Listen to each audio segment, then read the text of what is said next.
26,000 চাকুরি বাতিল হলো কেন? সিপিএম বিজেপি জবাব দাও, এমনটাই স্লোগান তুলে মালদার মোথাবাড়িতে পথে নামলেন তৃণমূল ছাত্র যুব সংগঠনের সদস্যরা।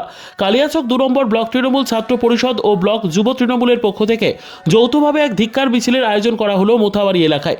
মিছিলের নেতৃত্ব দিয়ে 26,000 শিক্ষক শিক্ষিকা ও শিক্ষাকর্মীর চাকুরি বাতিল ইস্যুতে সিপিএম ও বিজেপির বিরুদ্ধে ষড়যন্ত্রের অভিযোগ তুলে সুর চড়ালেন মোথাবাড়ির তৃণমূল বিধায়ক তথা রাজ্যের মন্ত্রী সাবিনা ইয়াসমিন। জেলা যুব তৃণমূল সভাপতি বিশ্বজিৎ মণ্ডল এছাড়া উপস্থিত ছিলেন তৃণমূল নেতা টিপু সুলতান সহ অন্যান্য নেতাকর্মীরা। সংগঠনের উদ্যোগে প্রতিটি ব্লকে ব্লকে যে 26,000 শিক্ষকের প্যানেল বাতিল করা হয়েছে বিজেপি এবং সিপিএম এর চক্রান্তে, তার প্রতিবাদে আজকে কালিয়াচক 2 ব্লকে ছাত্র যুব রাজপথে উপস্থিত আছে জেলা যুব প্রেসিডেন্ট বিশ্বজিৎ মণ্ডল সহ এই ব্লকের আমার ছাত্র যুবরা। আপনারা দেখেছেন যে কিভাবে সুপ্রিম কোর্ট, আমরা সুপ্রিম কোর্টের রায়কে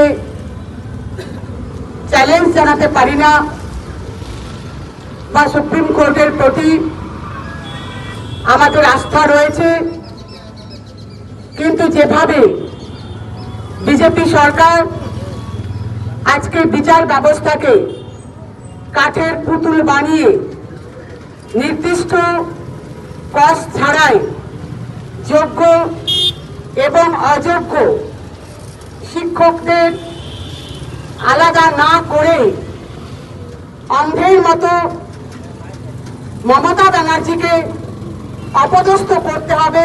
ব্লক তৃণমূল যুব কংগ্রেস ও ছাত্র পরিষদ সম্মানীয় সভাপতি তহিদুর রহমান ও ছাত্রনেতা যারা রয়েছেন তাদের নেতৃত্বে আজকে 26,000 যে সমস্ত শিক্ষক শিক্ষিকাদের চাকরি গেছে যোগ্য, তাদের প্রতিবাদে এবং বিজেপি ও সিপিএম যৌথ চক্রান্তে যে তাদের যোগ্য শিক্ষক শিক্ষিকাদের যে চাকরি বাতিল হয়েছে তাদের প্রতিবাদে আমরা রাজপথে নেমে এক প্রতিবাদ সভা এবং ধিক্কার মিছিল আমরা আয়োজিত করলাম।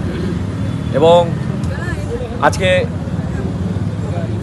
যেভাবে মোথাবাড়ি চৌরঙ্গিতে আমরা বিজেপি এবং সিপিএমের চক্রান্ত বাংলার মানুষের ক্ষতি করা এবং সারাদিন তাদের বাংলার মানুষকে কিভাবে বিভ্রান্তি করা যায়, বাংলার মানুষকে কিভাবে ক্ষতি করা যায়, তারা যে চক্রান্ত চালাচ্ছে, আজকে আমরা রাজপথে নেমে তার প্রতিবাদ জানালাম। আগামীতে বাড়ির দুয়ারে দুয়ারে মালদার মানুষের বাড়ি বাড়ি দুয়ারে দুয়ারে গিয়ে বিজেপি এবং সিপিএমের যৌথ চক্রান্তে ষড়যন্ত্রে যে বাংলার মানুষের দিনের পর দিন যে ক্ষতি হচ্ছে সেই সমস্ত বিষয়গুলো আমরা তুলে ধরব এবং যোগ্য শিক্ষক শিক্ষিকাদের পাশে আমাদের তৃণমূল কংগ্রেস দল, আমাদের মুখ্যমন্ত্রী মাননীয় মমতা বন্দ্যোপাধ্যায় সমস্ত রকমভাবে আছে। সেই বিষয়টাই আজকে আমরা এই প্রতিবাদ সভার মধ্য দিয়ে সমস্ত বিষয়টাই তুলে ধরব।